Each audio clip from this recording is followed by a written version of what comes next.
Hey guys, it's Izzy. I'm not in this video, but Sydney is. We had some technical difficulties. Addiction compared to habit forming. The audio got cut out for Sydney's intro, so if you'd like to keep watching to learn more about whether Kratom is addictive or not, please continue watching this video. We're here to address some negative comments that we got on our last couple of videos, some rumors about Kratom and whether it's addictive or not. Quick disclaimer, check your local state laws regarding Kratom. This video is for educational purposes only, and I am simply here to relay that message to you. And in this wonderful next clip, you will see Sydney address the comments. She will be addressing the negative comments from a previous video. Okay, thanks for watching, bye.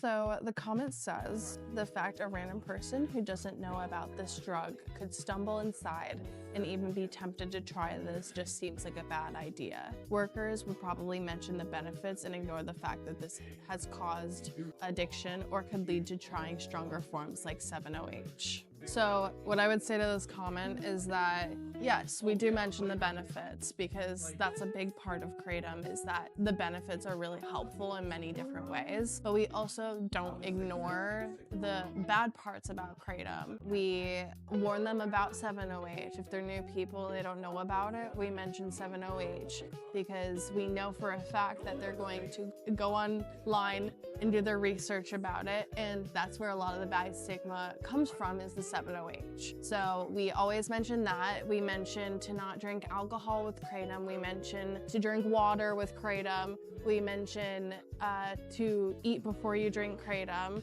We mention all of that because we know those can change the experience for someone. Yes, there's benefits, but there is definitely those bad parts about Kratom that not a lot of people talk about, to be honest, but we do here at Kava. So another comment says, yeah, there might only be 13 comments on this video, but I think you should seriously consider changing your career. This is a poisonous drug and you're just pushing propaganda and bullshit by saying it's not. So just move on it and do something more healthy for the world.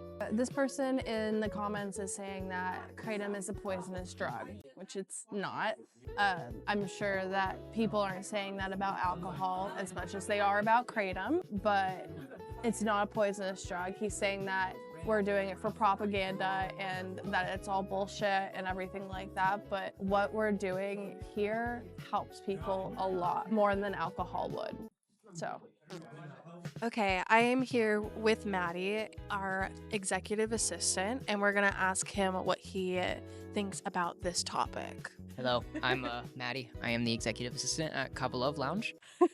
Okay, sorry. Okay, so your first question is, do you think that Kratom is addictive? I think good in moderation, but obviously if you were to go a little too hard, just like with honestly any other thing, it can develop into really bad habits, and I'm not going to lie about that. But I think everyone here has a really good understanding of, where our levels are at in terms of, how the product reacts to us, and nobody ever goes, too crazy with it. I don't think anyone here is super addictive. I think everyone mainly comes here for the vibe, and the drink kind of sets the vibe here, but they come to hang out and socialize, or they come and they work independently on whatever they're doing. They just come to focus, but they're not like, getting wasted. So you're saying that it's kind of like how coffee, people can get like addicted to coffee or like sugar or anything like that. I think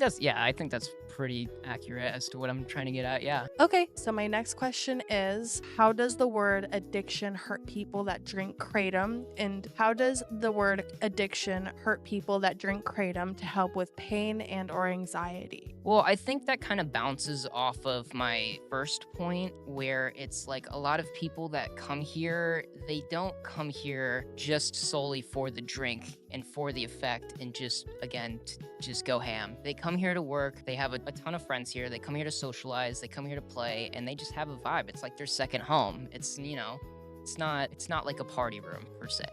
So for our last question, why do you think alcohol has a positive acceptance while kratom has a more negative one? Alcohol is just more well known and it's just more mainstream. There's not too many people that are like familiar with Kava, at least that I've run into, that are not in the scene directly. And if like Kava and Kratom were more normalized, I think a lot of people would try and, try it out for the first time, and they'll, see that it's not this horrible opiate drug that they see online in every single article. And I genuinely think that it could be a lot more popular than alcohol if people gave it a chance. I know, like me personally, I switched. I used to drink alcohol a lot, and, I started coming here a lot, and now this is all I ever drink. And again, I do it in moderation, and it works perfect for me, and I love it, and I wouldn't want it any other way.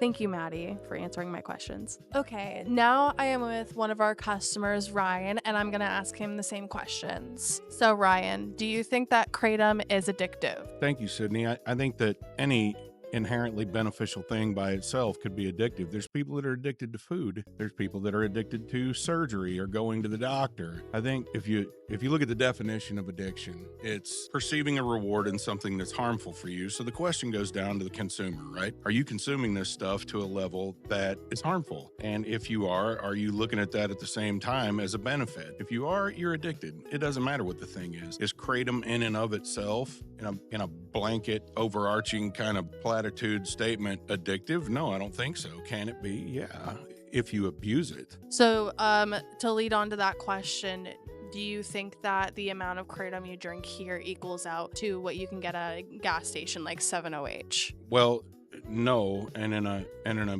bunch of reasons. There's no telling what's in that stuff in the gas station. I come here because you know where your ingredients come from and what's in them. And that's why I don't go anywhere else. That stuff in the gas station, it might be kratom and it might not. Yeah. Right? So, no, in that sense, I don't think it's a like-to-like product. Is it like-to-like in the amount of 7OH that's in there? Absolutely not. 7OH, as we both know, is in leaf form, represents a minute amount of what's involved in kratom. Like, it's a tiny, tiny fraction of 1% of what's in there. So when they use chemical synthesis to produce 7OH in a laboratory, that's not kratom. That's chemicals. This is tea. Okay, so that's the difference. And no, the levels also are not nearly what they are. So not in any sense do I think that this is the same as the gas station stuff that gives this plant a bad name. Great. Thank you for your answer on that. So how does the word addiction hurt people that drink kratom to help with pain or anxiety? I think it hurts them in the same way that it hurts the people that have thought about trying kratom and have not. Being a person who drinks kratom because of years of contact sports for pain management, I can tell you personally that I was taking fistfuls of ibuprofen every day. Go ask your doctor what that looks like over a 20-year span. If he tells you it's fine, he's lying. Really bad. It's awful, okay? A couple of glasses of this stuff, and I am a person who does not get a psychoactive effect out of kratom. I don't. It doesn't make me high. It doesn't make me tired. It doesn't make me any other way but the way that's lower inflation on my joints, and I don't hurt anymore. That's why I drink it. Good. That's so good to hear. From playing sports and everything like that, taking fistfuls of ibuprofen is definitely not good for you, especially over the span of 20 years, like you said. Yeah, that's right. And so the word addiction, I think, hurts the people that do consume it as much as the people that don't. I think there are people out there that could benefit from it without being addicted to it, just like people benefit from their food, but not everybody's on these TV shows with 12,000 pound existence or whatever. I won't say the name of it exactly because that would probably be some copyright infringement. But I think, yeah, it's a stigma, and maybe we can talk a little bit about why that word gets attached so quickly, because I think you got another question for me anyway, don't you? All right. So my last question is, why do you think alcohol has a positive acceptance while kratom has a negative one? Well, I think let's talk history, right? During Prohibition, a lot of people turned to cannabis socially.